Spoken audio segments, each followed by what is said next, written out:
ازيكم عاملين ايه؟ جاهزين؟ ايه الاخبار؟ كله كويس؟ طيب كويس ان الجروب موجود. احنا هنبدأ دلوقتي الشرح. كنت عايز اعرف منكم كده ايه اصعب باسج بتقابلكم؟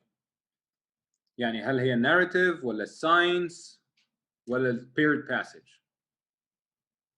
يلا. الساينس.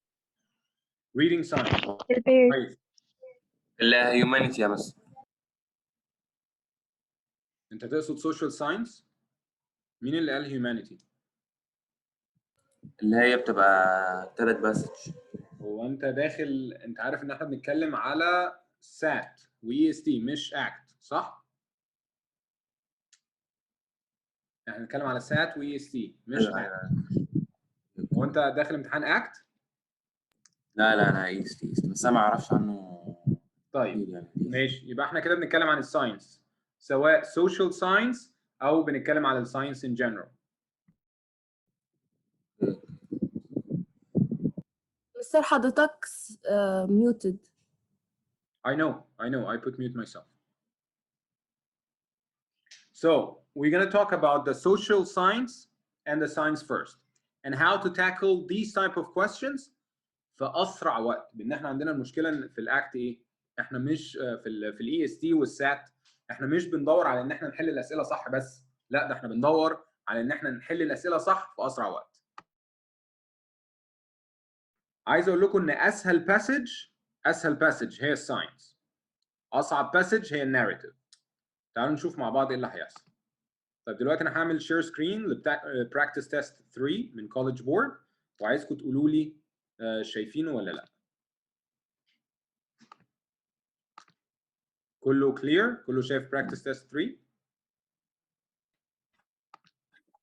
Yes. ايوه ممتاز. طيب دلوقتي we're gonna move on. ثانية واحدة.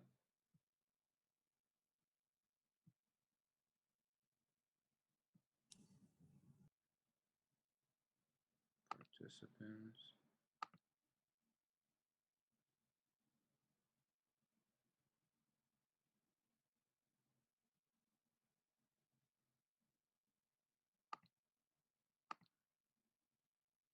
اوكي ممتاز. طيب احنا دلوقتي في اول باسج دي بتبقى ايه يا جماعه؟ ها انا عايز كده الناس تجاوب. اول باسج بتبقى ايه؟ بتبقى narrative. برافو، اول باسج بتبقى narrative. طب احنا عندنا كام باسج في الاي اس تي والسات ريدنج؟ عندنا 5 passages. طب احنا المطلوب نعمل ايه؟ ان احنا نسولف باسج in the right order. خلوا الناريتيف دايما طالما هي لو صعب عليكم في الاخر. طب ايه احسن باسج ابتدي بيها؟ احسن باسج ابتدي بيها هي ساينس من غير جراف، او بجراف مش فارقه، بس اسهل باسج ابتدي بيها هي ساينس من غير جراف. طب عندي هنا باسج كام؟ شايفين الباسج دي 21 to 30. هلاقي عندي reading science اوكي without graph. طب ازاي بتاكل الباسج دي؟ كله معاه ورقه وقلم وجاهز؟ كله جاهز؟ اول حاجه هنقرا البلurb. طب هو ايه البلurb ده؟ البريفيس او البلurb. الانترودكشن منين الباسج دي متاخده؟ طب ليه؟ هيعرفني المين ايديا، هيعرفني انا بقرا الباسج دي ليه، مين اللي كتبها، وايه السبب اللي كتبها عشان. تمام. حلو قوي. طيب لما بقرا ده بيعرفني على طول المين ايديا، فبختصر على نفسي حاجات كتير. تعالوا نشوف. This passage is adapted from Thor Hansen, Feathers 2011. Okay? By Thor Hansen, scientists have long debated how the ancestors of birds evolved the ability to fly. The ground-up theory assumed that we're fleet-footed ground dwellers that capture prey by leaping and flapping their upper limbs. The tree-down theory assumes they were tree climbers that leap and glided among branches.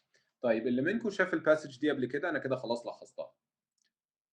البيردز ازاي بيصطادوا او ازاي بيتحركوا؟ do they fly do they jump do they flip flap؟ يعني عندنا مثلا بنتكلم على البيردز زي الفراخ مش بتطير، في بيردز ثانيه بتطير زي الحمام والصقور وهكذا.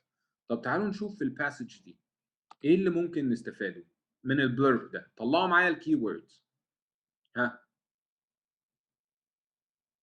how the ancestor of birds evolved، ازاي حصل تطور للانسسترز بتاعت البيردز. كل ده بس بستفاده من البلورب.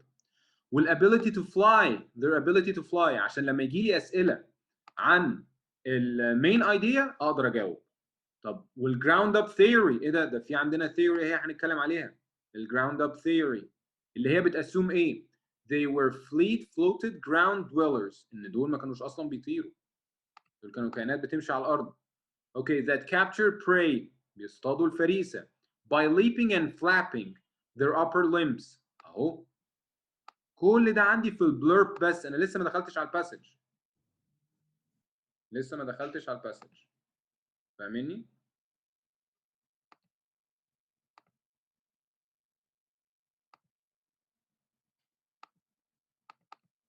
اوكي دقيقة واحدة اشيل بس الانوتيشن اللي حصل باي ميستيك ده.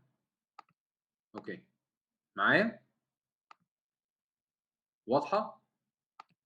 طيب Yes. عندنا نشوف ايه بقى تاني؟ عندنا إن they were three down theory. كل ده عندي في البلورب. لازم يا جماعة نتأكد ان احنا خلصنا المين ايديا من البلورب. They were tree climbers، في بيقول لك ده اصلا دول كانوا tree climbers leap and glided among branches زي القرود كده. طيب انا كده خلصت البلورب. عرفنا يا جماعه ازاي بنستفاد من البلورب. اعمل ايه؟ ابتدي احل الكويستشنز. طب احل ايه بالظبط في الكويستشنز؟ عندي حاجه اسمها مايكرو كويستشن وماكرو كويستشن.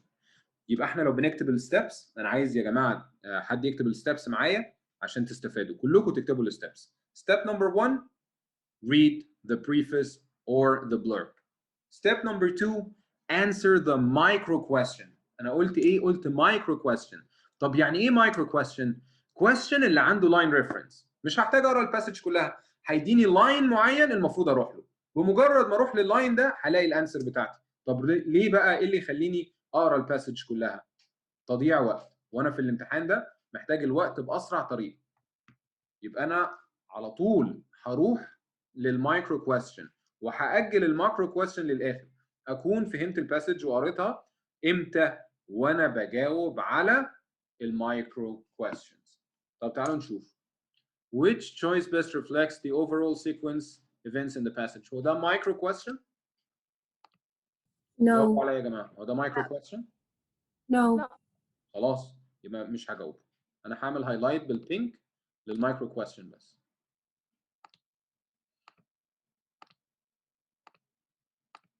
انا عايز اجيب البينك هايلايتر. بس السلام عليكم مستر، يس وانا ممكن اسال سؤال؟ اتفضل.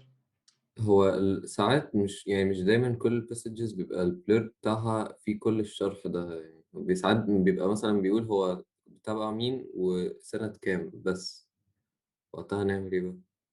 لما نوصل للنقطه دي احنا هنحل اكتر من الباسج. لما نوصل للنقطه دي انا هقول لك. تمام. أوكي. خلينا دلوقتي في الراندوم باسجز دي اللي انا جايبها. انا مش منقي الباسج دي عشان البلورب بتاعها فيه كلام كتير، بالعكس انا جايب راندوم باسج من براكتس تيست 3. ويا جماعه كله يخش على كولج بورد ويداونلود براكتس تيست 3. لو مش عارفين انا ممكن ابعت لكم اللينك. طيب as used in line 7 ده كده السؤال ده مايكرو ولا لا؟ micro برافو. يبقى انا هعلم عليه، هعلم عليه كده بس ها هو يعني ايه مايكرو كويستشن؟ حلو قوي. مايكرو فاهم. كويستشن يعني في لاين ريفرنس. يقول لي لاين 7. مايكرو دقيق جدا سبيسيفيك. مش هقرا الباسج كلها. بصي فوق بيقول لي ايه؟ which choice best reflects the overall sequence of the events in the passage. يعني عشان اجاوب على السؤال ده لازم اكون قاري الباسج كلها. انا ما عنديش وقت، انا مش هقراها كلها، انا هقرا بس اللي بيساعدني اوصل لاجابات المايكرو كويستشنز. by the time اللي هخلص فيه المايكرو كويستشن هكون اصلا فهمت الباسج از ا هول وهقدر اجاوب على الاسئله دي. اوكي؟ تمام. اوكي. طيب يلا يا جماعه 23 ده مايكرو كويستشن. No. No. يبقى مش هجاوبه مش دلوقتي. 24 evidence. الايفيدنس ده بعتبره هو والبريفيوس تاني فيز بعد المايكرو. ليه؟ هعلمه طبعا بالبينك هو والبريفيوس كويستشن. ليه بقى؟ عشان خاطر ده مديني specific lines. طب بيتحل ازاي؟ بقرا الكويستشن ده اللي هو البريفيوس كويستشن والانسر تشويسز دي. لما الاقي الانسر للكويستشن ده بتاعت الكيورد ده في واحد من دول بقدر اجاوب على question 24 و 23. سهله؟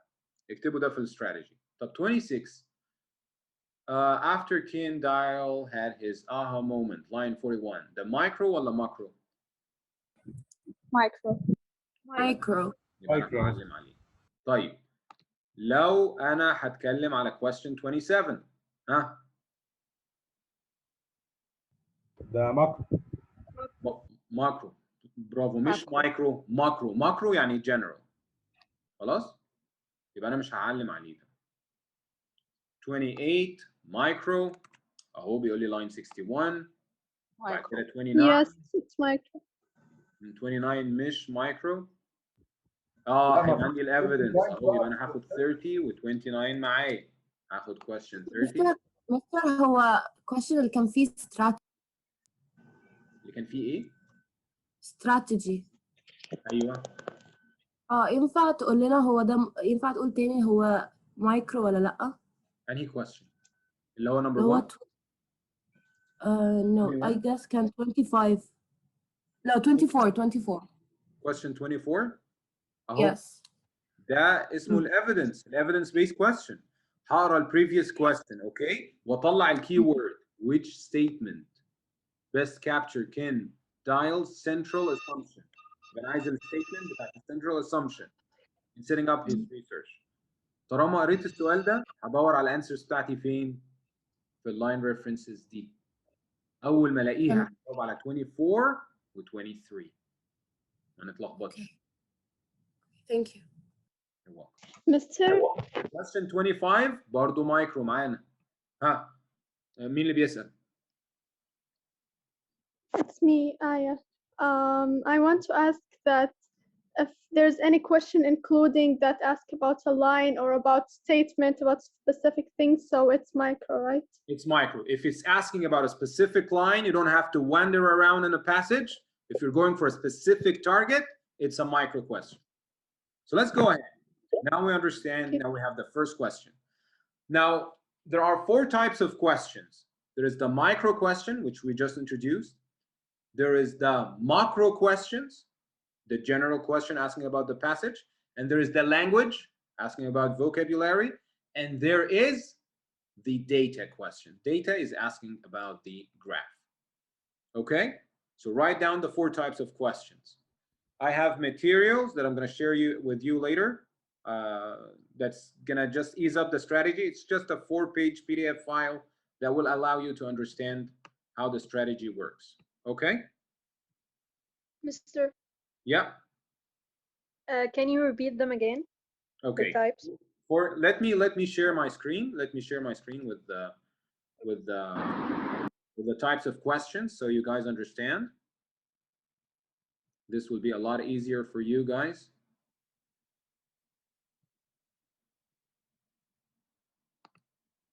Okay. Here it is.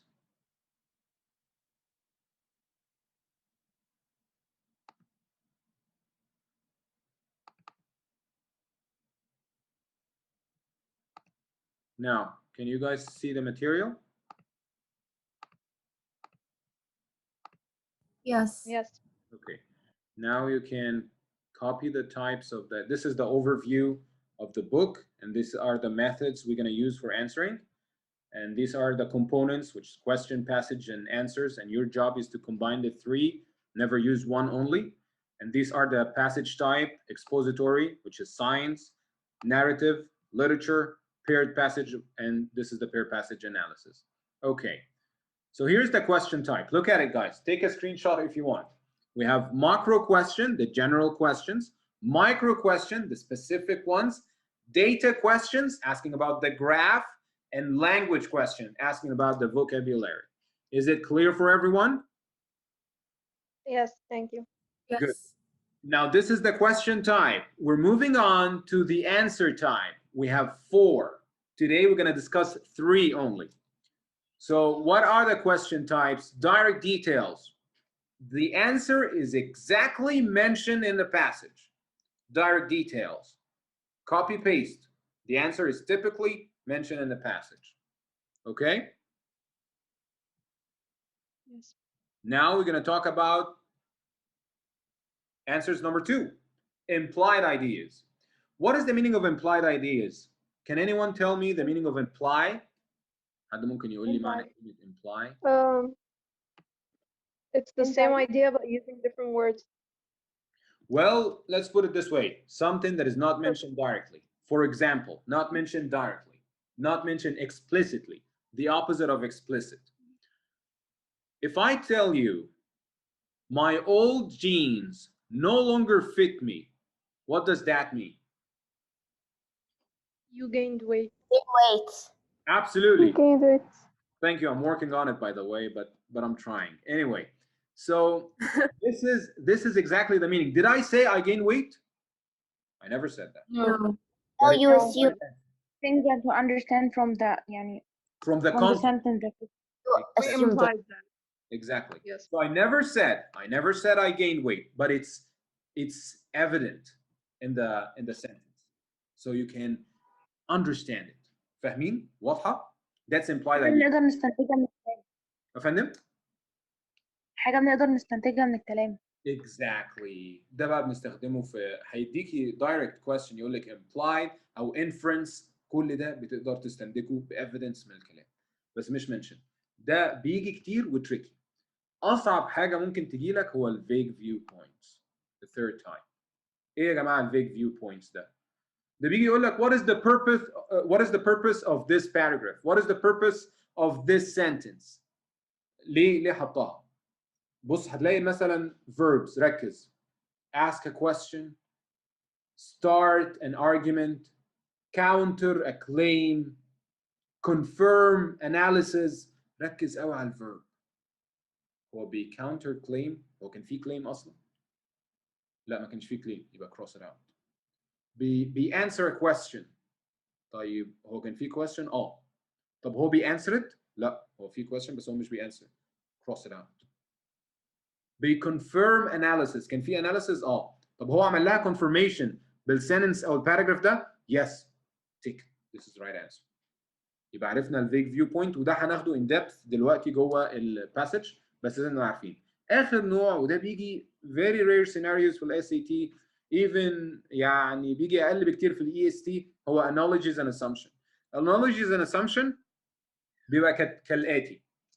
For example هقولها لكم بالعربي عشان تفهموا الكونسبت وما تتلخبطوش. الشجره اطول من الورده، ده جوه الباسج. بيقول لك بقى انهي analogies، اختار الانالوجي الصح. A, the mountain is higher than a hill. B, the volcano erupts very quickly. C, petrol prices are way more expensive compared to gas. D, the cheetah is faster than a wolf. يلا كده. ايه يا مستر؟ ايه يا مستر. مع ان شفت برافو عليكم. طب ليه بقى؟ لان احنا بنقارن الريليشن شيب between two things. It's a height relationship، وانا كنت بتكلم جوه الباسج عن التري والفلاور، والتري هاير. خلاص دلوقتي الماونتن والهيل. هو ده الانالوجيز اند اسامبشن. ما اظنش انه صعب. بيجي في السات والاي اس تي قليل، بيبقى مور ديبث مور تريكي. انا بس بديكوا يعني ايديا عليه. طب مستر ينفع بس تعيد تاني ايه هو الفيج فيو بوينتس؟ الفيج فيو بوينتس لما الاكزامينر بيسالك عن البيربس بتاع الاوثر، بيقول لك الاوثر chose this word, chose this sentence, chose this paragraph. Why؟ هتلاقي عندك مثلا to confirm an analysis, to counter an argument, to approve a point, to ask a question, sorry, to answer a question. لازم تبقي عارفه ايه اللي تم. هنا بنحلها بالكروس اوت. يعني ممكن تمام، تدي اوكي. انسر فعلا بس مش كويستشن، بيوفر كده اناليسيس من عنده. ممكن تلاقيه بيكونفيرم بس مش اناليسيس، بيكونفيرم مثلا كليم او بوينت اوف فيو. فلازم هتبصي على الفيرب مستر ممكن تبقى حاجه ممكن تبقى حاجه يعني زي implicit question، مش question واضح قدامي في الباسج. طبعا exactly. ما هي اسمها vague viewpoint. عارفين يا جماعه يعني ايه vague viewpoint؟ viewpoint مش واضحه، ambiguous بالنسبه لي. Hold on a second, let me double check something.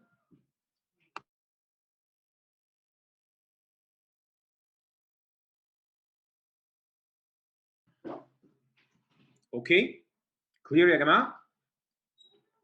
طيب يلا بقى نروح للاسئله. احنا كده معانا الفور answers type والفور questions type. يلا نروح للاسئله.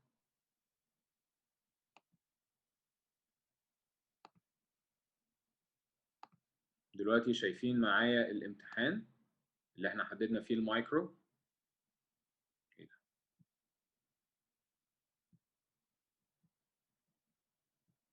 طب مستر هو في أي تشيت شيت أو تريكس في الحل ولا لأ؟ في اي ايه؟ في الريدنج في أي تريكس يعني وأنا بحل بتبقى سريعة اللي هي تشيت شيت. ايوه ما انا هقول لك. بص ما هنبتدي باول واحده بالفوكابيولاري. اول تشيت شيت هتاخدها ان الكلمه اللي انت حاسس من غير ما ترجع للكويستشن ان هي اقرب معنى كروس ات اوت. هنجرب مع بعض دلوقتي في الفوكابيولاري. ديرت تطلع ديرت. يعني في كلمه، لا بص ما تجاوبش، احنا بنجاوب برايفتلي عشان بس بقيه الطلبه. سوري انا بس بتاكد والله مش اسف. طيب الكلمه اللي انت شايفها قريبه جدا في المعنى من غير ما ارجع للباسج هي دي اللي هتعمل لها كروس اوت. طب يعني ايه تشالنج؟ تشالنج جايه تشالنج حاجه difficult struggling. خلاص تشالنج تيجي بمعنى ايه؟ فكروا معايا كده. ديرت تحدي. ايه؟ تيجي بمعنى dared، تيجي بمعنى challenge، تحدي بمعنى تحدي، تيجي بمعنى ايه؟ دي dispute. ممكن تيجي معانا بديسبيوت، نزاع، يبقى انا هكروس اوت على طول. ده اسهل معنى ليها هو ديسبيوت. بس احيانا يا مستر بتطلع المعنى نفسه بالظبط. ساعات بتطلع كده. بتحصل بتيجي دايما. كده. هنجرب دلوقتي. بالظبط. طيب compete with مش challenge يعني compete with competition. يا قريبه قوي قريبه قوي. يبقى انا ايه؟ Yes. تعالوا نجرب. So, Mr. In this type, the closest ones to the word, we cross them out. Yeah. Yes, exactly. That's exactly what I mentioned. If you feel that it's very close to the answer, you know it's obvious, cross it out. This work, again, I repeat, in 90% of the cases. So how do I know that my answer is 100% correct? From the passage. So what do I read? I go to line 7 and I read only the sentence. So I go to line 7. Here is line 7. I highlight the word. The word. That's not a highlighter. I highlight the word, challenge, and then I go ahead and I read the sentence, starting from the full stop. So when a group of graduate students challenged him to come up with new data on the age-old ground-up tree-down debate, he designed a project to see what clues might lie in how baby game birds learn to fly. In Arabic, الطلبة اتحدتوا طلع لنا بقى داتا جديدة على ايه؟ على الage old ground up tree debate. تحدي واضحة من جوه المينينج جوه السنتنس. تحدي. Clear? Yes. Yes. I have already crossed out 2 قبل ما اطلع اللي هو compete with. يبقى انا هختار. هل هي required؟ ما تجيش It's A. No, it's not. There. Very good. That's very good. So it is. مستر بس عندي سؤال بس. اتفضل. حضرتك قلت نختار اللي هي تحسها اقرب واحده نشطبها. انا اول ما خلاص شفت نشطبها. اول ما شفت الكلمه كنت شاكك ان هي دير اصلا. لا اقرب لك compete with.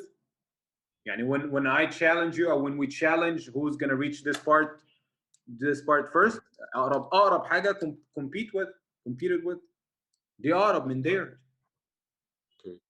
كده احنا بنقول ده كويك. دايما في الاخر بنرجع لايه؟ للسنتنس. ده انا عملته قبل ما اروح للسنتنس. ممكن ارجع للسنتنس اصحح كلامي. ممكن اشيل مثلا dispute with واحط بس انا بقول لك ده كويك. You mean challenged means usually competed or disputed with, but in the passage they used it with meaning dared, right? Yes, exactly. So the right answer is dared. What I'm saying is, once you feel you're comfortable that certain answers are exactly close to what you want, this is 90% of the cases is the wrong answer. Let's move on. Question 23. Question 23. طب مثلا كنت عايز اسال على حاجه. هو مش انا المفروض في اصلا سمعت عن الايست ان هو لما انا بختار vocabulary words بختار most difficult one، مش كده ولا ده غلط؟ ده حاجه غلط. Do you choose one? بختار اكتر most difficult، اكتر واحده بتبقى جمله. That's right. It's difficult. بس مش لو انا كنت اختار difficult المفروض كنت اختار سي، لان دي اكتر واحده difficult، اكتر واحده اللي هي تسبوتد with. مستر مش المفروض السامبل هو الأكتر؟ يعني كل ما الوورد تبقى سامبل وجايبة المعنى بنفسه هي الأحسن مش الكومبلكس؟ No. The opposite. You need to avoid being obvious. عشان ممكن تطلع informal، مش كده مثلا؟ difficult. لا مش قريبة. احنا بنقول difficult طبقا ليه؟ مش للنولج بتاعتك. هل هي قريبة من المينينج؟ disputed with هي challenge، competed with. انا عندي required بعيدة خالص و dared بعيدة جدا. لما رجعنا للسنتنس لقيناها dared. يلا. Moving on to the question 23. Which statement best captures Kendall's central assumption in setting up his research? طيب هو احنا do we know his central assumption is this stage? No, we don't know. Do we know where to find it? No, but we have the keywords. Which statement best describe Ken Dial's central assumption in setting up his research? Okay, we want to know why did he decided to set up his research, and which statement captured this central assumption. So he made an assumption. He's making a research to confirm. Let's look at the answers. We're just going to look at them. The acquisition of flight in young birds sheds light on the acquisition of flight in their evolutionary ancestors. Do you understand the meaning of this statement? إن هم يقدروا يطيروا. Okay, the acquisition of flight in young birds sheds light on the acquisition of flight in their evolutionary ancestors. يعني احنا لما لقينا اليونج بيردز بيحاولوا يطيروا واكتسبوا الطيران، عرفنا ان ده متاثرين بالانسسترز بتاعهم، وبعد كده التطور للحيوان او الطيور هو اللي خلاهم يطيروا. That's a statement. تعالوا نشوف B. The tendency of certain young birds to jump erratically is a somewhat recent evolved behavior. بيقول لك ان البيرد الصغيره لما بتنط ايه ده behavior evolved ما كانش موجود قبل كده. That's a statement. Young birds in a controlled research setting are less likely than birds in the wild to require preached when at rest. يقول لك بقى لو هم اتحطوا في isolation unit ان البيردز دي less likely to require preached than at rest. يعني مقارنة بالباقي لا هم less likely ان هم يبتدوا ياخدوا behavior اقرب للطيران. طيب ground dwelling and tree climbing predecessors اللي هم الجنريشنز اللي قبل الجنريشن ده to birds evolve in parallel. ايه ده predecessors والnew birds evolve in parallel. يعني في نفس الوقت او بالتوازي. طب تعالى نشوف. احنا عايزين بقى نعرف ايه الستيتمنت. هو خد assumption وعلى اساسه عمل الريسيرش. تعالى نشوف اول لاين عندنا at field لحد ايه parents. هحاول stick to the lines only. لو انا قريت اللاين ولقيت نفسي مش فاهم حاجه هضطر اقرا sentence before و sentence after لحد ما ابقى فاهم حاجه. خلاص يلا بينا. 20 line قلنا كام؟ line 1 to 4. At field sites around the world can dial so a pattern in how young pheasants, quail, tinnitus, and other ground birds ran along behind their parents. هو شاف ان هم جريوا واستخبوا ورا البيرنتس بتوعه. هو دي point اطلع منها research عن ال ability to fly. No. So I'm gonna cross it out على طول. 6 ل 11 اللاين اللي بعده. ايه قول تاني؟ اللاين اللي بعده من 6 ل 11. طيب هنشوف بقى line 6 to 11. هنشوف line 6 to 11 من اول ايه؟ من اول soul لحد fly. ادي line 6 اهو.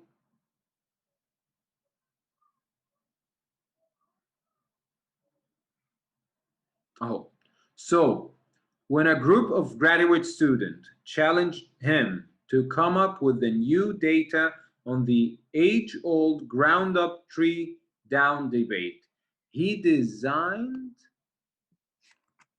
هو عمل ايه؟ He designed a project to see what clues might lie in how baby game birds learn to fly.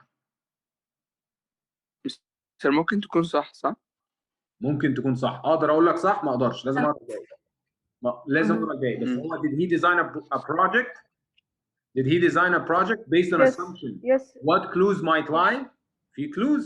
هو عمل assumption ان في clues. هيلاقي clues in how baby birds learn to fly. انا لقيت الكيوردز بتاعتي. ممكن تبقى صح؟ لا، احنا بنختار افضل انسر، يبقى لازم اشوف الباقي. يعني ممكن يبقى عندي 2 صح بس واحده اصح. اوكي، فبي مش هعمل لها كروس اوت، هسيبها maybe. line 16 to 19 من اول when لحد measured. طيب تعال نشوف مع بعض line. اوكي. When the cowboy stopped by to see how things were going, Ken showed him his nice, tidy laboratory setup and explained how the birds' first hops and flights would be measured. خلاص هيقيس الحاجات دي. طب هو في هنا assumption؟ هو بيوريله. No. No. ايه assumption؟ طب هو بدأ research؟ لا، هو عامل اللاب already. He did not start a research. Did he design something؟ لا. Is there an assumption؟ لا. يبقى انا هقرا. طيب تعالوا نشوف مع بعض. line 23 to 24 لحد at first، من اول at first لحد ايه the ground. طيب تعالوا نشوف 23. At first it seemed unnatural. Ground birds don't like the ground. انا شايف assumption اهو. seemed يعني assumption. بس الassumption ده للناريتور ولا لكن؟ ده للناريتور. But as he هنا Ken thought assumption about it, Ken realized that all the species had watched in the wild preferred to rest on ledges. واحنا وصلنا لحد فين؟ المفروض لحد ledges. لا المفروض فين قلنا؟ On ledge, low branches or other elevated perches where they were safe from predators. طيب احنا اصلا المفروض نقف عند ground هنا. At first it seems unnatural. Ground birds don't like the ground. حلو قوي. ده assumption ما تبناش على اساسه research، بس انا عندي الاسامبشن. الاسامبشن هنا made by who؟ made by الناريتور. كاتب. by the narrator. but as he thought about it Ken realized. Okay. Yeah, the assumption is made by the narrator. خلاص حلو قوي. يبقى انا عايز assumption made by him، يبقى انا عايز assumption made by Ken، يبقى انا هcross out line 23 to 24. يبقى challenge هو عمل assumption بتاعي challenge him to come up with new data on the old on the age-old ground-up tree down debate. He designed a project to see what clues might lie in how baby game birds learn to fly. Okay? مستر Yes. هو من ناحية إنه مثلا لو يعني في العادي مثلا أنا رايحة جريد 10 أوكي ولسه موضوع إن أنا أقرأ باسج وأعرف أفهمها أساسا ده جديد بالنسبة لي، لأن مثلا إحنا كنا بناخد ريدنج. بصوا يا جماعة السات ده Scholastic Aptitude Test أو ال EST ده بيشوف قدرتك على الفيربال ريزنينج. لازم يبقى عندك الانجليش ده زي المية. طب ازاي؟ اقرا كتير، اقرا كل يوم كذا باسج. طب هل اقرا كتب او حاجة؟ ده طريقة. الطريقة الثانية ان انا احل امتحانات كتير، لان قراية السات والاناليسيز اللي بتعملها في السات غير لما تقرا كتب وانت سرحان. احنا دلوقتي عندنا كذا على ريدت، عندنا كل التيست ريل سات الريل، وعندنا 3 امتحانات الاي اس تي. اقري كتير جدا لحد ما تبقي فلوينت في القرايه. يبقى انا لما بقرا فاهم ان الايه الاثر عايز يقول ايه، بطلع المين ايديا بسرعه. لازم اعرف الفرق بين المين ايديا والسبورتنج ديتيلز. لما تعدي المرحله دي تبتدي تحل. هو أنا بدأت أقرأ بس المشكلة إن أنا بواجه صعوبة إن أنا أفهمها برضو، في كلمات كتير مثلا، في أفكار كتير مش بعرف أفهمها في الباسج بسرعة، لأن يعتبر دي أول مرة في حياتي إن أنا أتعامل بده، لأن حتى في المدرسة الريدنج بالنسبة لي كان مختلف تماما عن هنا الموضوع هنا. فبواجه ده اناليتيكال ريدنج. انا عايزك تسيبي نفسك خالص، هتقري وتحلي غلط. خش على كان اكاديمي، هتقري وتحلي غلط، اقري وحلي غلط. ودايما اقري في الجراي الفيدباك، هو انا غلطت في ايه؟ طب ليه ده صح؟ دايما هيديكي في كان اكاديمي بعد ما تدوسي سبميت الغلطه بتاعتك. اقعدي اقري وحلي كتير لحد ما يبقى عندك فلوينسي في الريدنج، تبقي فاهمه يعني ايه ريدنج. تاني حاجه بالنسبه للفوكابيولاري، هو Khan Academy, how to use the Khan Academy? Is it an application? لا, it's a website. You log in with your Gmail and then it's a plug and play. You're going to answer some question. You're going to start taking the SAT practice. Just choose in the subject or in the course SAT. It's going to be at the bottom. طب يلا نجاوب على السؤال ده بس مع بعض وبعد كده هديكم بريك للأسئلة. اوكي؟ طيب. يبقى احنا جاوبنا على انه لاين 6 to 11 واخترنا وادي الايفيدنس بتاعتنا. فين بقى الانسر بتاعت الكويستشن بتاعي؟ هخليكم تبعتوها لي على البرايفت. يلا كله يبعتها لي على البرايفت، عايز اشوف عرفتوا تجيبوها ازاي. هو المفروض ان السؤال كده جاي سهل قوي يعني.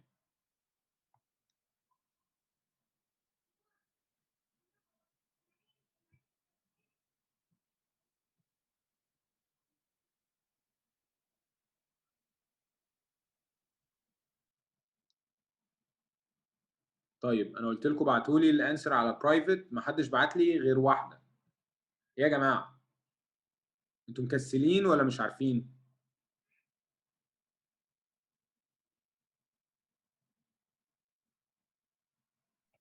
The answer for question 23.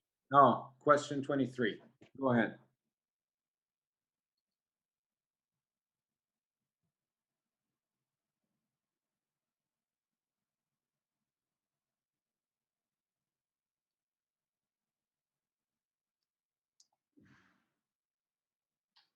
يا جماعة faster everyone faster.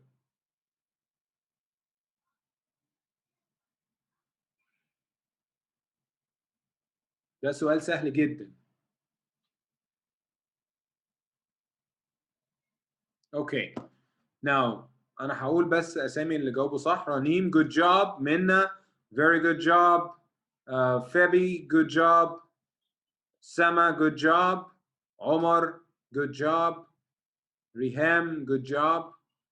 وفاطمة good job. خالد لأ.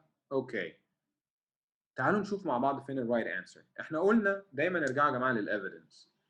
He designed a project to see what clues might lie in how baby game birds learn to fly. بيقول لك كان في ديبيت. فين الديبيت؟ اهو. Challenge him to come up with new data on the debate. At field sites around the world, Ken Dial saw a pattern in how young patients, quail وابتدى يقول اسم البيردز and other ground birds ran along behind their pattern. يعني هم مش متطورين كفاية. They jumped up like popcorn, he said, describing how they would flap, how they would, that assumption, flap their half-formed wings and take short hops into the air. هو ده الاسامبشن بتاعه. تعالى اديني evidence بقى. فين بقى الكلام ده؟ The acquisition of flight in young birds, هو كان بيتكلم عن young birds صح؟ sheds light on the acquisition of flight in their evolutionary ancestors. طب ايه علاقة الانسسترز؟ بيقول لك ايه؟ behind their parents اهو ran along behind compared to their parents. يعني الانسسترز بتاعتهم كمان mentioned. يبقى انا عندي A is a very solid answer. هخليها as a maybe. ما اقدرش اختارها، لازم اقرا الباقي. The tendency of certain young birds to jump erratically is a somewhat recent evolved behavior. ازاي evolve؟ لما هو بيقول لك they ran along behind their parents. Okay? Tanamus and other ground birds ran along behind their parents. يعني البيرنتس بتاعتهم هم اللي بيعلموهم ازاي يطير. خلاص؟ يبقى انا ما اقدرش اقول لك ان هي the tendency to certain young birds to jump erratically is somewhat recent. Recent ازاي؟ لما كل parent بيعلم الجيل اللي بعديه. I'm gonna cross out B. خلاص؟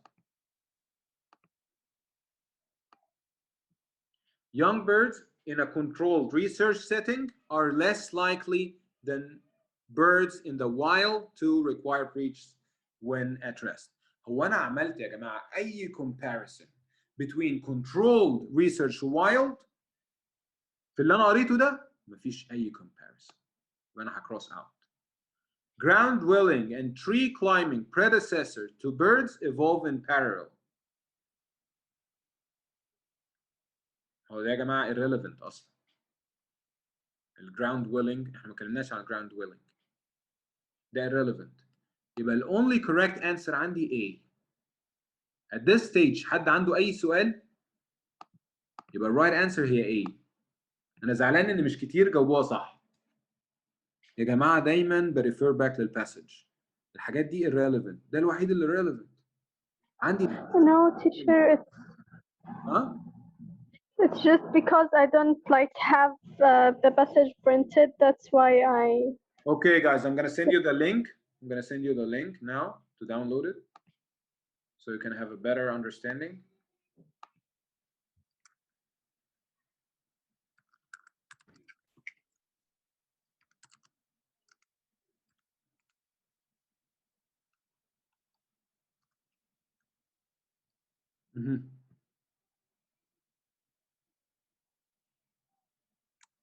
Okay, guys, I send the link in the chat box. Can everyone see it? I send it to public. I have a question. Can you see it, everyone? Yes. Yes. Okay. Mister, I have a question. Yes, go ahead. امتحانات ال EST أقدر أحلها منين؟ على الويب سايت بتاع EST منزلين 3 official test بالانسر بتاعتهم. انا ممكن ابعته لكم، مفيش مشكله. اوكي. Okay. شكرا. كده هنحلها في الكورس. طيب يلا يا جماعه. مستر الدرس النهارده هيكون متسجل؟ هو السيشن being recorded as we speak. thank you. It is being recorded as we speak. اوكي يلا.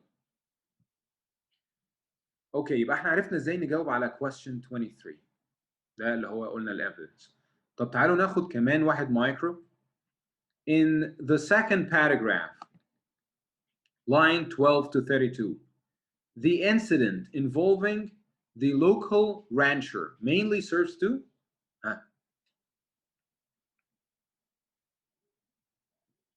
لازم نشوف. بس قبل ما اطلع عايز اعمل ايه؟ الكي ووردز يا جماعه. لازم اجيب الكي وورد. In the second paragraph, line 12 to 32, the incident involving the local rancher. يبقى انا عايز اعرف الانسيدنت دي.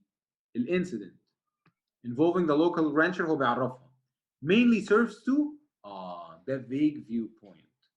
هبص على الverbs reveal, underscore, show, introduce. قبل ما اطلع reveal الموتيفيشن بتاعت كين. underscore certain differences. لازم يبقى في differences. show how unanticipated piece of information influence اهو influenced كين. introduce a key contributor. تعالوا نشوف مع بعض. هنطلع فوق. انا كده جاهز ان انا اجيب الايفيدنس بتاعت الكويستشن ده. خلاص؟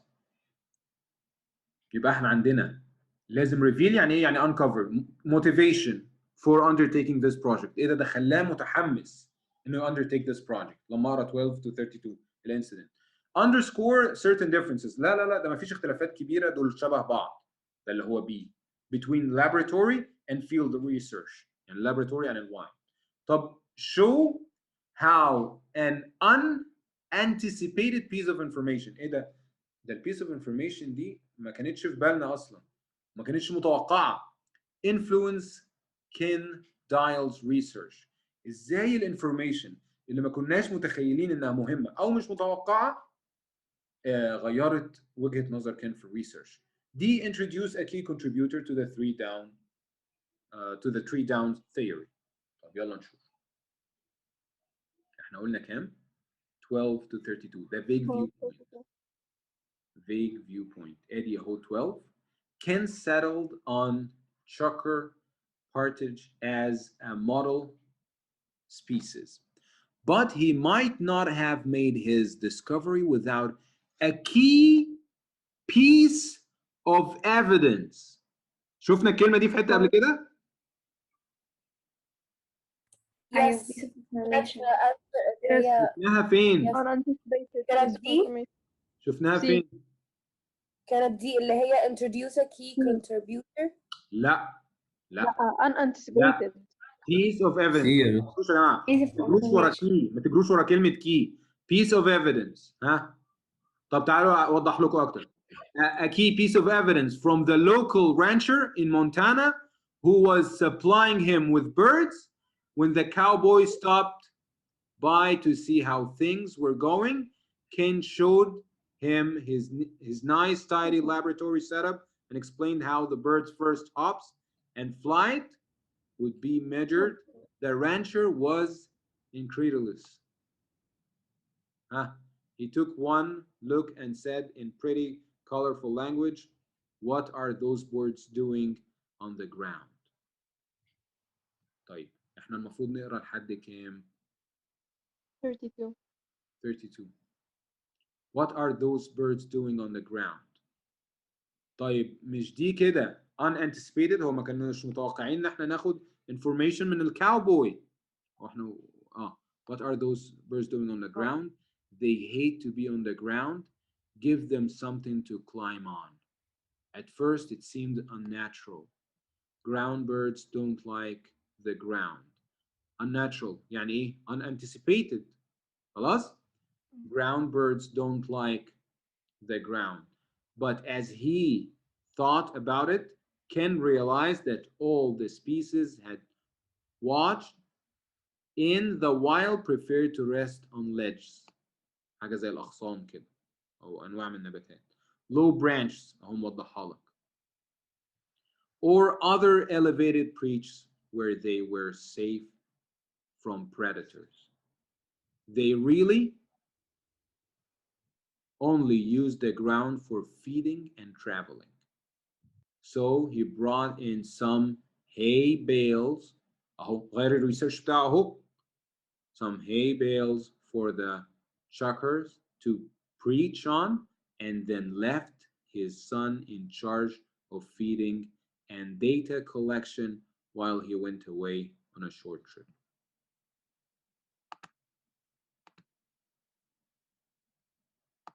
Clear يا جماعة؟ احنا المفروض نقرا لحد الليجز.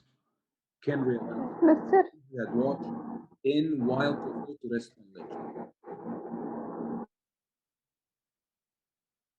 Is it clear? Yes. Yes, but I want to ask a question. Yes, go ahead. I just want to know how can we know the keywords? Know the keywords when you know that this word is what the question is looking for. يعني when I ask you, what is the color of your hat? فين الkeyword هنا? What am I asking about? The color. The color. The keyword هو color. That's it. ينفع اقول لك it's from مثلا the brand. ينفع اقول لك البراند بتاعت الهات؟ لا. I'm asking about the color. The answer that's gonna feed the question. لما بيسألك هنا، تعالي نرجع للسؤال بتاعنا. Incident. عارفين يعني ايه incident؟ يعني وقعة أو حادثة أو situation. The incident أهو ده الكيورد بتاعي. بوصفها بقى، الوصف بتاعها مش كيورد بالنسبة لي. فاهماني؟ الوصف مش مهم. Involving in the local researches mainly serve to. هو mainly serves to what؟ يلا نجاوب على السؤال ده. أنا تقريبا جاوبت لكم عليه.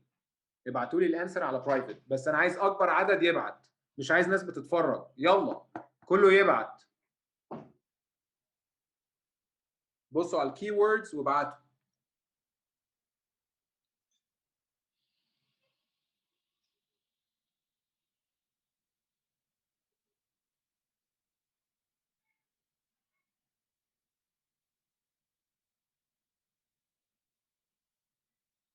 ها جاهزين؟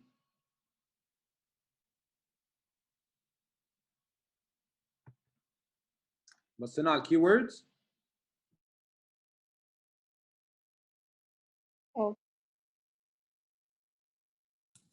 Yes.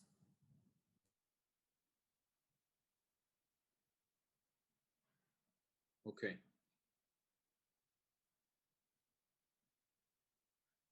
So did you guys send the answers?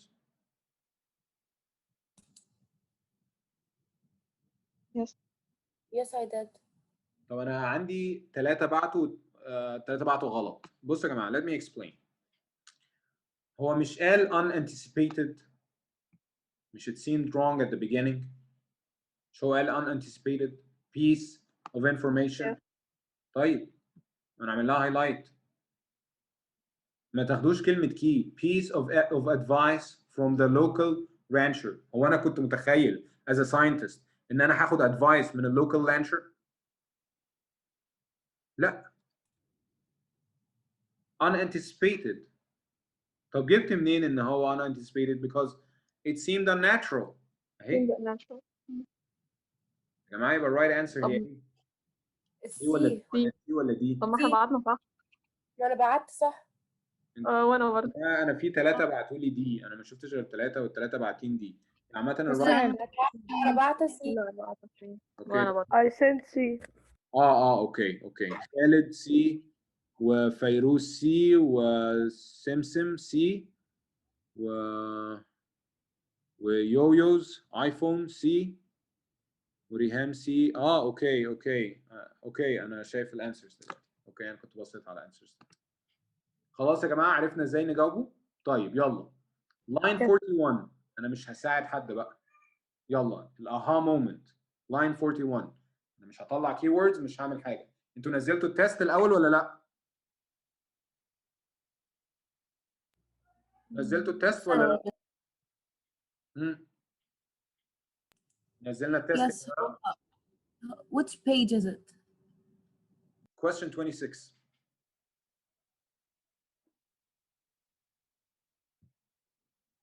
In the reading section, page 9. يلا يا جماعه. Question 26. اكتبوا لي بس question 26، ما حدش يبعت لي دي وسي عشان مش هفهم. اكتبوا لي question 26. ابعتوا لي الانسر privately. محمد صقر I didn't. Where did you send it? محمد صقر here is the link again. ثانية واحدة هبعتها تاني. Everyone in the meeting اهو. I send the link يا جماعة تاني.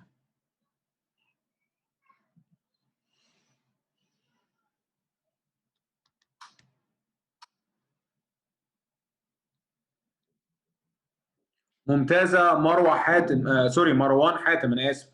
مروان حاتم ممتاز. You did a fantastic job.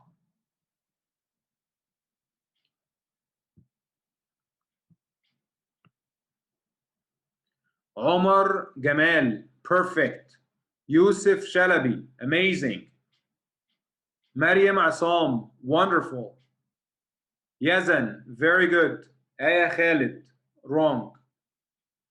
آية try again يا آية.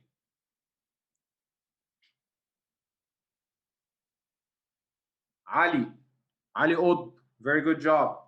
رويدة السيد. No, Ruwaida, and by the way, this is the second session. You should have known better. Sama, no, ya Sama, hard luck.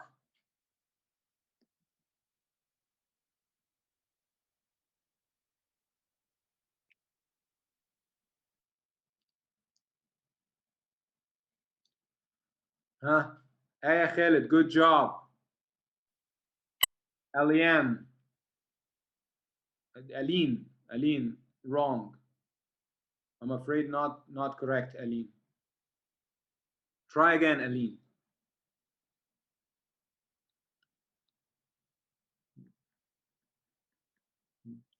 Jenna Hani, very good. Yo-Yo's iPhone, unfortunately wrong.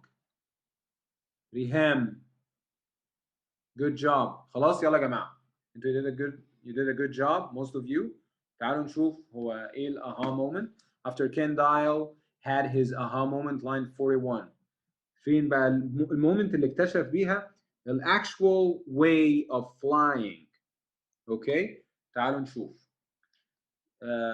نطلع الاول ما نقراش الانسرز، نطلع الاول للاين 41 وبعد كده نشوف هنقرا الايه الاها مومنت. تعالوا نطلع للاين 41 اهو. هجيب من اول الفول ستوب. Ken dashed out اهي dashed out synonym ل aha moment to see for himself and that was the aha moment. طب ايه اللي حصل؟ Terrible, the birds are cheating. Instead of flying up to their perch, the baby chukars were using their legs. يبقى هما they are using their legs. دي الاها moment. Time and again Terry had watched them run right up the side of the hay bale, flapping all the while Ken dashed out خلاص to see for himself. يبقى الآها moment هو اكتشف ان هما they are using their legs. خلاص على young birds. طيب try to train the birds to fly their perches. لا طبعا. I'm gonna cross it out. هو ما حاولش يعلم البيردز اي حاجه. خلاص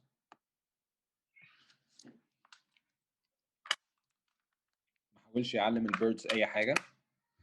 طيب studied videos to determine why the birds no longer hopped. ما كانش بيبص على فيديوز اصلا، كان حد بيبص عليهم وقال له observed how the birds dealt with gradually steeper incline. مش هو قال they run right up the side of steeper incline، يعني ميلان مش حاد on a heavy bale flapping the wire. اوكي مستر هو ما بتسألش ايه اللي حصل في المومنت دي، هو بيسأل بعد ما عمل المومنت دي ايه اللي هو عمل ايه بعدها، فانا هقرأ بعدها مش فيها بالظبط. ايوه هو بيقول لك after Ken dial. انا فاهم his aha moment. حضرتك تقرأ فوقها يعني بس. انا فاهم بس انا لازم لازم اطلع فوق عشان افهم هو ايه الاها مومنت اصلا. طيب تمام خلاص هي فين الاها مومنت؟ ان هم عملوا their legs كده. بالظبط. اوكي؟ عمل ايه بقى؟ ما هو انا لو ما عملتش دي، لو ما عملتش الستep دي، ما كنتش هقدر اعرف trained the birds to fly، ما كنتش هقدر اعرف ان هو ما عملش كده. فاهميني؟ طيب خلاص. Ken dashed out to see بعد الأهمون the birds were using their wings and legs cooperatively. He told me, and that single observation opened up a world of possibilities. خلاص وابتدى بقى working together etc. طيب تعال نشوف observed how the birds dealt with gradually steeper incline. مش قلنا ان هم كانوا بيطلعوا، مش قلنا ان هم كانوا بيطلعوا على الهربز، بيطلعوا على الانكلاين وينطوا وهو كان بيتفرج. يبقى obviously C is a maybe. تعال نشوف دي بقى. احنا ما بنختارش right answer، احنا بنكروس out 3. Don't choose the right answer قبل ما تشوف الثلاثة تتأكد ان الثلاثة غلط. Consulted with other researchers who had studied chukar partages. لا ما عملش كده. مفيش أي evidence عندي بتقول كده. هو بس شافه وقعد يتفرج عليهم. يبقى right answer هي C. Clear everyone? واضحة؟ Yes. Good. مستر اصل هي الاجابه اساسا يعني في المسج حرفيا قال كده بالظبط. بعدها على طول. بعدها بالظبط. على طول يعني بعد لا. انا عارف بس احنا لازم نجيبها من الاول. تمام. انا معاكي هو قالها بالظبط. أصل هو ما سالش اساسا هو عمل ايه في الاها مومنت، هو ما سالنيش، فانا مش لازم اقرا الحته دي. انا عايزه اعرف ايه اللي حصل بعدها بس. بصي لو ما قريتيهاش مش هتعرفي تعملي كروس اوت. انا فاهم قصدك، بس هي احنا بنحط، مش بنجاوب سؤال. احنا بنحط استراتيجي لاجابه كل الاسئله. تمام. مش السؤال ده جايه ستريت فورورد خلاص، بس مش مش هينفع تطبقها از رول. طب از رول بعمل ايه؟ برجع شويه ستيب ورا واكمل بقى واشوف الرياكشن بتاع الانسيدنت دي عمل ايه. لان احنا اجان زي ما قلنا مش بنجاوب على السؤال ده بالذات، ده مجرد براكتس تيست، انما احنا بنحط رول. تمام. فاهماني؟ تمام. فاهم قصدك. هو قايل single observation opened up the world of possibilities. انا فاهم قصدك، بس مش هتبقى كل مره السؤال كده. لكن كل مره لو طبقنا الطريقه ورجعنا لورا وشوفنا ايه اصلا الاها مومنت وايه اللي ترتب عليها هنقدر نجاوب اسرع. طيب question 27. انا كده فاضل لي مايكرو question تاني. لسه عندي مايكرو question. question 28. يلا يا جماعه هنطبق الاستراتيجي. document يعني ايه؟ من غير ما ارجع للباسج، من غير ما record. لا document مش يعني مش شرط تبقى record. publish again publish I wouldn't say document يعني publish. لا document process record تقريبا معناها ريكورد تقريبا. هي maybe معناها حرفيا يعني لو حطيناها في اي حته حرفيا يعني يدون، يعني ريكورد. absolutely صح. document اقرب معنى ليها هي ريكورد، وده بيوريك في الاول ان انا قلت صح. برافو عليك اللي قالت ريكورد في الاول. هو صح ريكورد. انا قلت 90% of the cases يعني 10% ممكن يبقى ده الرايت انسر. فانا ما اعرفش، انا مش هجاوب. بس هل هنا اكروس اوت ريكورد؟ هيبقى صعب شويه لان خلينا نشوف نقرا السنتنس الاول بعد كده نحدد. انا هسيبكم انتوا تجاوبوها، بس احنا هنقرا السنتنس مع بعض. as used in line 61 document means ايه؟ اقرب معنى ليها so far هو record. بس تعالوا نشوف هل هياخد اقرب معنى ولا لا. احنا قلنا لاين كام؟ لاين 61. فين لاين 61 اهو. Ken called. هقرا من اول الباراجراف. ليه؟ عشان اول الباراجراف قريب. Ken called the technique WAIR for wing assisted incline running and went on to document in a wide range of species. طيب هو سمى التكنيك WAIR. وفضل يسجل. Yeah, so Mr. if we like take document and replace it with record, it will fit perfectly here, right? It will fit perfectly. يعني أنا ممكن أشيل document وأحط record. طب هشيل document وأحط publish. لا هو he didn't publish anything. طب هشيل document وأحط process. لا هو he didn't process anything. Portray. لا. يبقى دي one of the exceptions. إن B is the right answer. خلي بالكم احنا قلنا 90%. بس again this is a practice test environment. الكوليدج بورد مش شرط بتمشي بالبراكتس تيست. البراكتس تيست بيبقى شويه اسهل من امتحانات الريل سات. ان شاء الله في سيشنز ثانيه هنبقى نجيب ريل سات مش براكتس تيست. بس that's why I said 90% of the cases. Okay. Now question عندنا تاني micro question 29. What can reasonably be inferred about gliding animals؟ هو ده ليه عملنا عليه color؟ عشان الايفيدنس. طب يلا هنختار الكي ووردز هنا. عايزين الانفرنس اللي هو البريدكشن with evidence اللي ممكن نعمله about gliding animals in the passage. طب في كلمه اتعملت على gliding animals في الباسج. فين بقى؟ عايزين نشوف الجلايدنج animals دول they jump ولا they really لحد traveling ولا the birds ولا something. عايزين نشوف. يلا هتحلوا لوحدكم وتكتبوا السكور الانسر. question 29 answer كذا 30 answer كذا. تدوسوا انتر مره واحده مش مرتين. يعني 29 answer كذا و 30 answer كذا.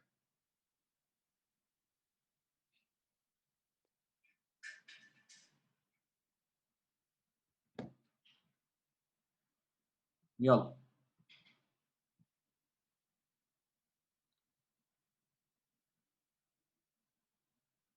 مستر معلش بس سؤال.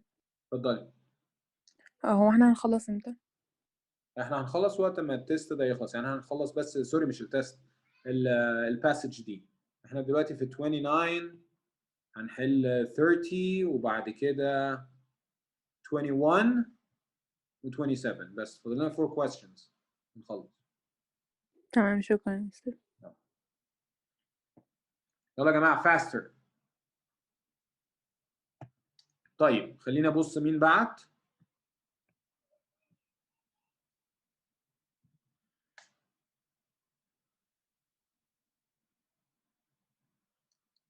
تعال نشوف مين بعت.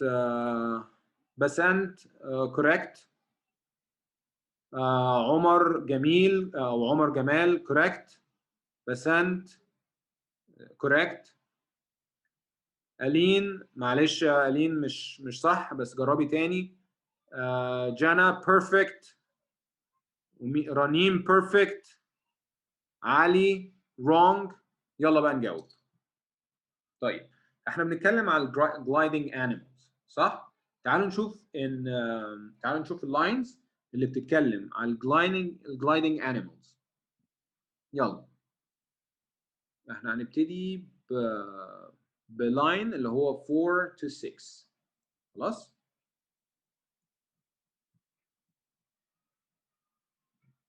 At the field فين 4 to 6 اهو 4. They jump like popcorn, he said, describing how they would flap their half-formed wings and take short hops into the air. أنا جبت سيرة gliding animals. ردوا عليا. لا. طيب أنا إيه؟ I cross it out. Line 28 to 29. They really were traveling.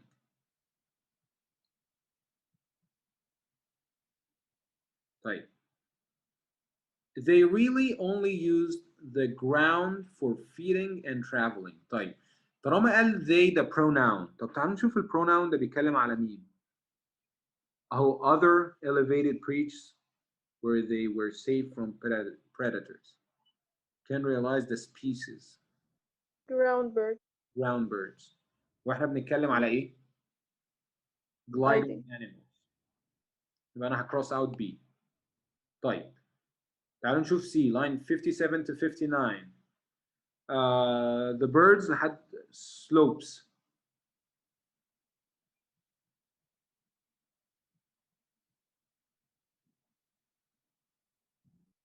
the birds were doing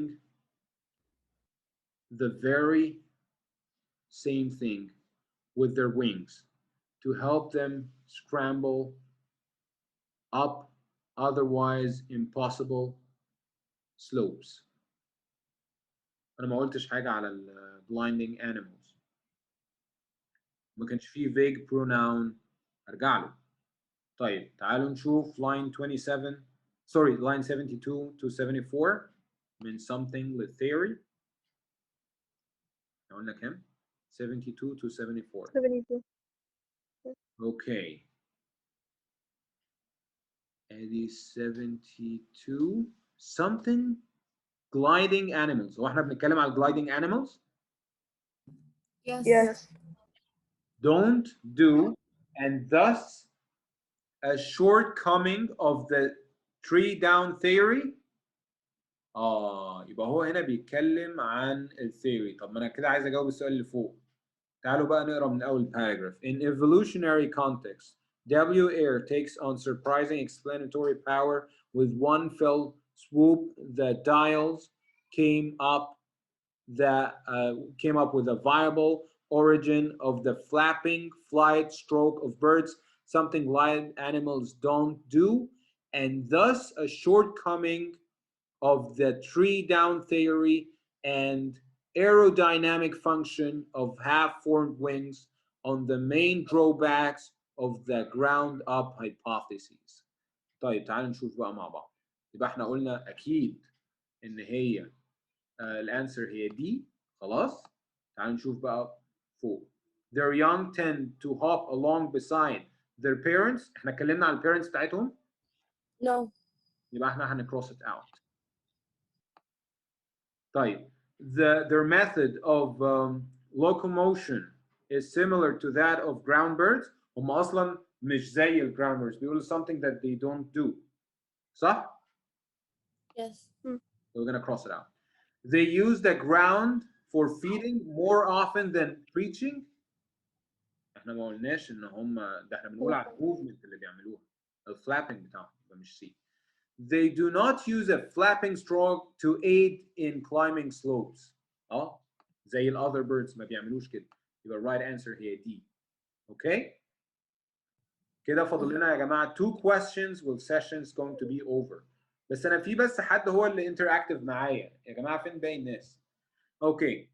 تعالوا نبدأ بقى ب question 27. The passage. Identify which of the following as factor that facilitate the baby truckers traction on steep ramps. حلو قوي. هو احنا قرينا الباسج؟ لا. بس انا ممكن اجاوب على ده؟ ايوه ممكن اجاوب عليه. بالكي ووردز. ازاي بقى بالكي ووردز؟ ما انا هطلع كي ووردز من هنا. Which of the following factor. عايز الفاكتور اللي هو بيساعد البيبي truckers traction to steep ramps. ايه الفاكتور بقى اللي بيساعده؟ ها؟ لازم الاقي البيبي تراكرز. فين يا جماعه البيبي تراكرز بتوعي؟ ها؟ ما انا كنت بحل دي؟ مش انا كنت بحل الحته دي؟ Yes.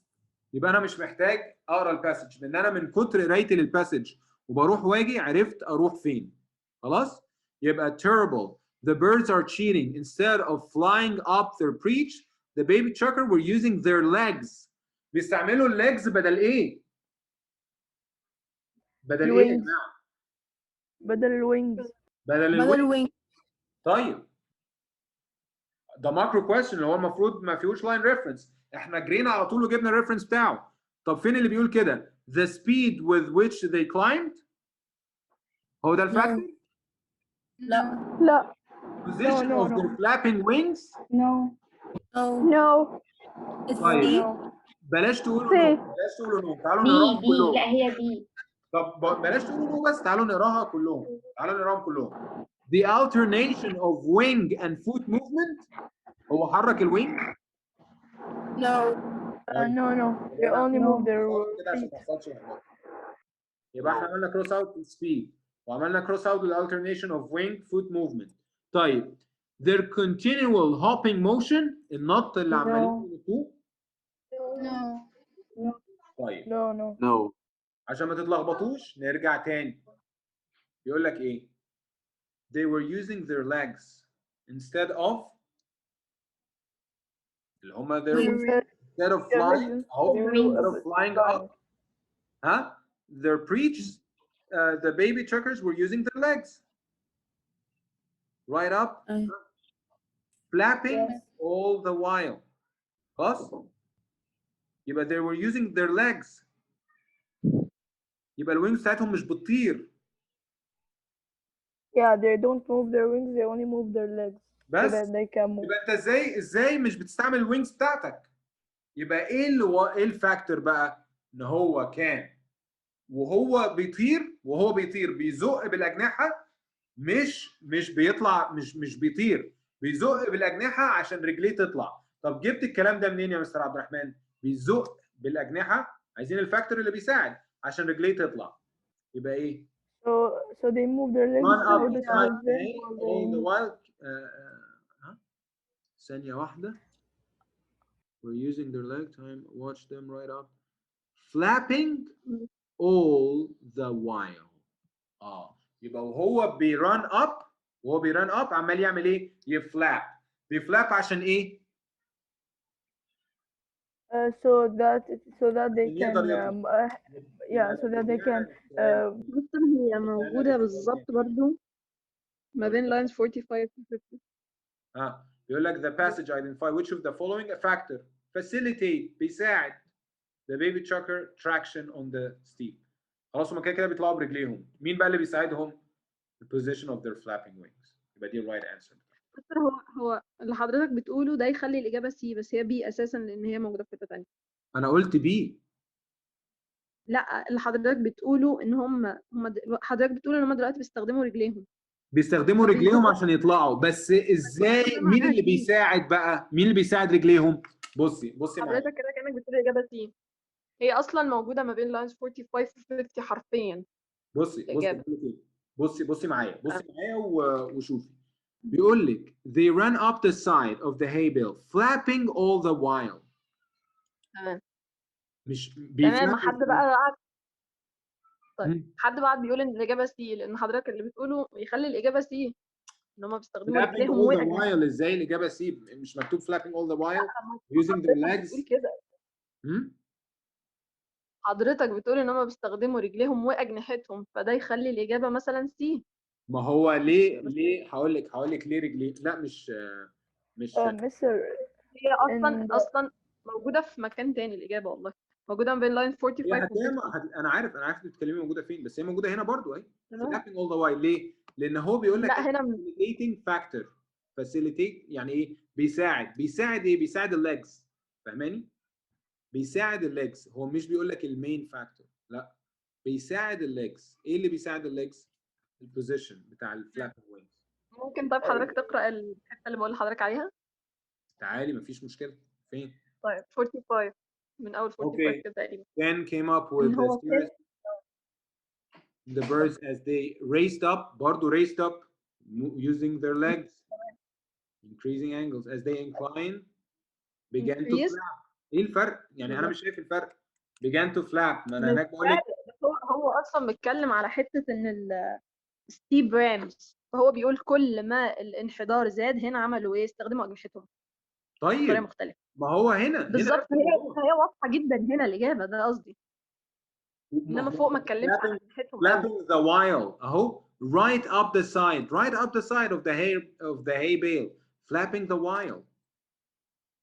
يعني ايه؟ وهو طالع بيزق بالاجنحه. It's the same thing, pretty much the same thing. خلاص؟ ما ينفعش يا جماعه نختار سي، لان هو بيقول لك ايه الفاكتور؟ الرجل بتساعد الرجل، ما هي الفوت موفمنت اصلا. فين الفاكتور؟ ما احنا قلنا الوينجز بتساعد الفوت، لكن هنا بيقول لك ايه؟ الالترنيشن اوف وينجز اند فوت، يعني شويه بيستعمل ده وشويه بيستعمل ده. لا بيقول لك all the while، مش alternation يا جماعه يعني بيبدل. هو هنا it's clear بيقول لك all the while. فلو انت قريتي ان ده بيقول لك ان المعنى سي، معناها انك مش فاهمه كلمه all the while، يعني all along. فاهماني؟ تمام. لو ما فيش كلمة all the while ممكن اختار C، لأن بيقول لك تبادل، لكن هو أصر وقال لك all the while. طيب عندنا question، آخر question: which choice best reflects the overall sequence of the event in the passage؟ كان بتبتدي بإيه؟ راجع كده، أنت خلاص مش هترجع للباسج، الكويستشنز دي مش هترجع للباسج، أنت خلاص عندك الباسج as a whole.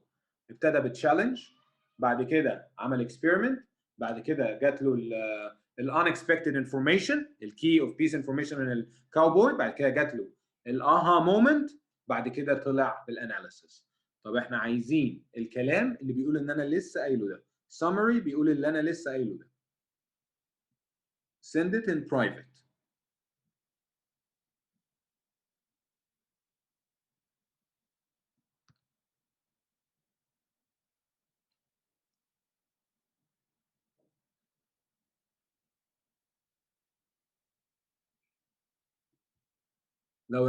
لو رتبته السيكونس زي ما انا رتبتها كده هيبقى only في one right answer. طيب مريم، عصام very good job، يزن very good job، يوسف very good job، بسنت very good job، رنيم very good job، بسنت مصطفى very good job، يعني ممتازين. فابي very good job، جانا very good job، منى very good job. طيب تعالوا نشوف بقى مع بعض، مش احنا قلنا ترتيب الأحداث دلوقتي؟ حلو، تعالى نعمل cross out الأول. An experiment is proposed. صح. But proves unworkable. ان الاكسبيرمنت دي قالت ان هي مش هتشتغل. لا، مش هقرا تاني. cross it out. A new discovery leads to reconsideration of a theory. A classic study is adapted. يعني يتبنى study قديمة، في حين الستادي دي كانت جديدة جدا. An anomaly is observed and simulated experimentally. The results are compared with previous findings. يا جماعة دي أول مرة يكتشف الريزلتس دي، ودي كانت يعني discovery. اكتشفوا إن هم بيستعملوا الwings with their legs while climbing، واكتشفوا إن الground birds مش عايزين يقعدوا على الground، ده هم بيقعدوا على الground for traveling and feeding. دي كانت حاجات كلها new discovery، فما فيش أي hypothesis كانت موجودة قبل كده. An unexpected finding، ما انا ده عمال اقول ان هي unexpected finding arise during the early phase of a study. لما الكاوبوي جه the study is modified in response، حطوا لها اللي هي herbs to this finding and the results are interpreted and evaluated. وبعد كده ابتدى measure السبيد وازاي بيطلع، which is the case. The right answer is D. Okay everyone. أنا عايز أقول لكم الكورس بتاعنا هو عبارة عن reading و writing. إحنا طبعًا النهارده ما قدرناش نخلص غير الreading.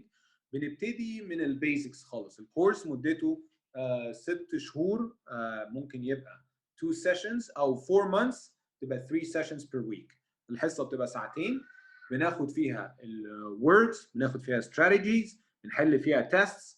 ما بنحلش بس طبعًا practice test، بنحل الريل سات، بنحل برينستون، بنحل اريكا، بنحل EST، كل الاكزامز اللي ممكن تجي لك بنتدرب عليها. تاني حاجه والاهم ان احنا بنعمل اناليسز لكل انسر، يعني احنا زي ما بنحل كده مش بنختار انسرز وخلاص، لا بنطلع رول نجاوب بيها كل سؤال. فاللي عايز يشترك في الكورس بيتابع مع رشا الادمن بتاعت الجروب، هي هتقول لك ازاي تخش وتنضم في الكورس. الكورس بتاعنا هيبدا ان شاء الله يوم السبت الجاي، واي حد interested في الكورس ده please join, feel free to join. ورشا has all the details you're looking for. حد عنده اي سؤال قبل ما امشي؟ لا شكرا يا مستر. اوكي. شكرا يا مستر، يعطيك العافية، مع السلامة. Thank you so much, Mr. You're more than welcome. Thank you guys for attending. That's my pleasure. Mr. I have a question. Please go ahead. Is there any like level test? طبعا قبل ما تخش الكورس بيبقى فري خالص placement test عشان نعرف هنحطك في انهي جروب. اوكي. في جروب تختلف عن الجروبس التانية. شكرا. اوكي. في منى بتقول عندها سؤال. مستر ممكن أسأل سؤال؟ Minna Ali, please ask the question. مستر أنا داخلة محاضرة شهر 8 اللي هي 7/8. Minna أنا مش سامع حاجة خالص. كده تمام؟ معلش علي صوتك شوية، أنا ابتديت أسمع شوية، علي صوتك. تمام. هو أنا داخلة محاضرة شهر 8 اللي هي يوم 7. اللي هي كمان أيوه اتفضلي. أيوه تمام. هو أنا في الريدنج يعني مش عارفة أعمل الصراحة، يعني كل ما يعني أنا بادئة من بدري قوي، وكنت بحاول أعمل وجربت كذا طريقة عشان ألاقي طريقة صح إن أنا أحل بيها، يعني لحد دلوقتي أكتر طريقة ماشية معايا تقريبا هي الطريقة اللي حضرتك بتحل بيها دلوقتي.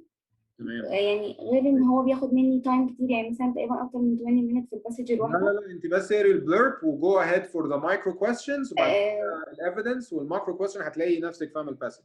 حلي كتير على يعني أكاديمي وهيقول لك الميستيكس بتاعتك بالجراي. حلي كتير وصلي ليفل 4، حلي كتير لحد التست، حلي بتاع 10 امتحانات في اليوم.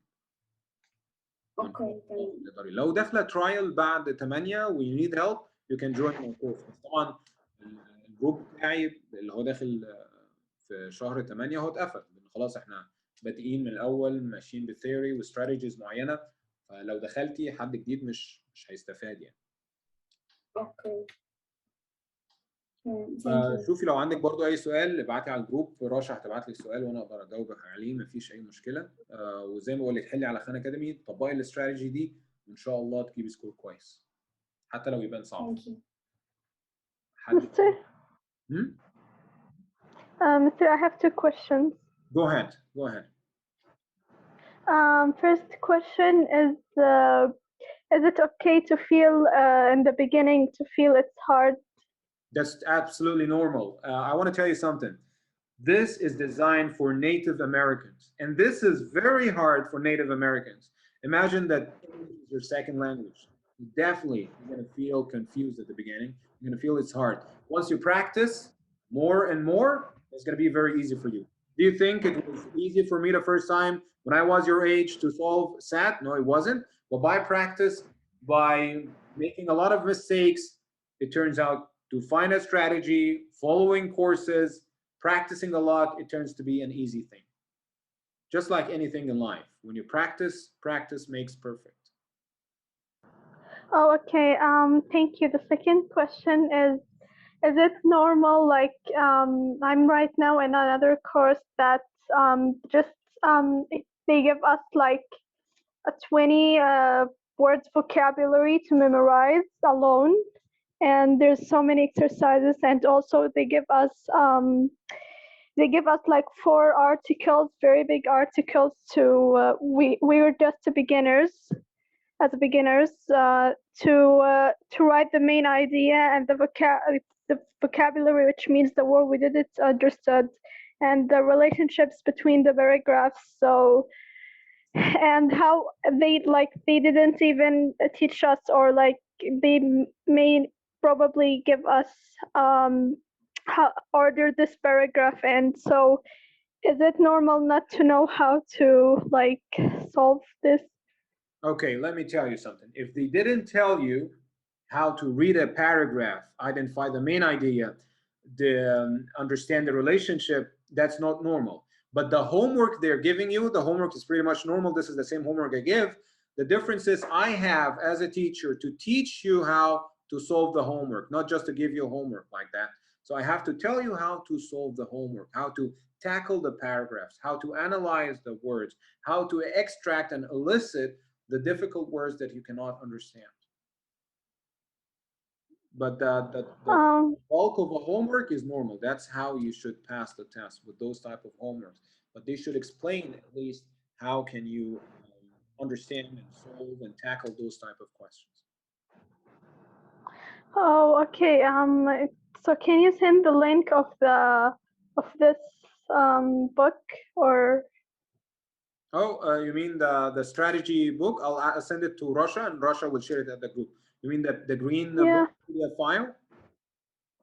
Yeah. Okay, I'll share it. No problem. And I also have a YouTube channel. I'll ask Russia to share it with you. It has all my videos. This is focused on the writing section. That's why I made this session reading, because there is no video uploaded for it yet. But because since you can focus on the reading, on the writing on my YouTube channel, then you can focus on the reading here. Oh, okay. Thank you so much. I enjoyed. You're welcome. No problem. No problem. Anyone else? عندي سؤال معلش. Yes, please go ahead. أنا دلوقتي بقيت يعني معظم أخطائي reading بتبقى إن أنا بقف على إجابتين وبختار الغلط. فأنا كده بحل غلط أصلا ولا يعني إزاي أصلح الموضوع ده؟ Very good. Most of the teacher ask students to cross out 2. Did I cross out 2 throughout my essay? Did I cross out 2? Never. Don't cross out 2. Cross out 3. You have to find the wrong answer. You have to find the wrong answer. Yes. Cross out. I try as much as I can.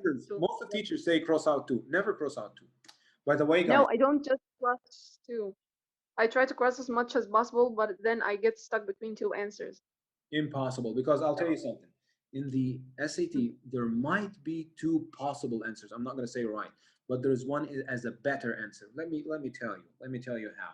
Yeah. If I tell you, for instance, like the question where we have the debate, it says all the while. She said what I'm saying makes the answer C, because she didn't focus on the word all the while. This what makes you think it's C. Alternating means I stop the wings, I move the legs. I move the legs, I stop the wings. That's alternating. For example, there are some cars that alternate between electric motor, and gas. So you can work on gas and electricity, or diesel or petrol and gas. You can alternate, but you never work with both at the same time. So the word all while is designed just to fix this question for you. That's why I was insisting that it was in this line, all the while, 100%. Wings are moving, the legs are moving. And this wasn't in C. So focus. There will always throw a trick for you.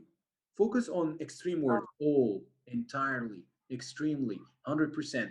All these words are very tricky, completely. Those are called extreme words. Sometimes, like must, sometimes they're right, and sometimes they're wrong. تمام، شكرا جدا. معلش سؤال تاني برضو. يعني هو أنا أحاول إزاي أقلل من أخطائي؟ يعني بقيت بغلط أخطاء مثلا تافهة، أو زي ما قلت لحضرتك بقف على إجابتين. That's يعني normal. ده That's قلة normal. تركيز. The more you solve and then read the answer explanation. Don't read the answer. So if you're correcting, for example, A, 1A, 2B, 3C, no. You have the answer explanation. On Khan Academy, on Princeton. Do you have Princeton? Yes. Yes. In Princeton, they give you the answer explanation. Most of the students just check the answers. 1A, 2B, 3C. No, don't do that. Always check the answer explanation. And the more you make mistakes, the less your mistakes will appear. Make as much mistakes as you can. And don't apply time. Most of the students, they score 4 and 3, and they have a timer in their hand. Don't ever hold a timer in your hand unless your score is 9 or 8 per passage. Once your score is 9 or 8 per passage, hold a timer. Before that, don't ever hold a timer, because you don't have the skill.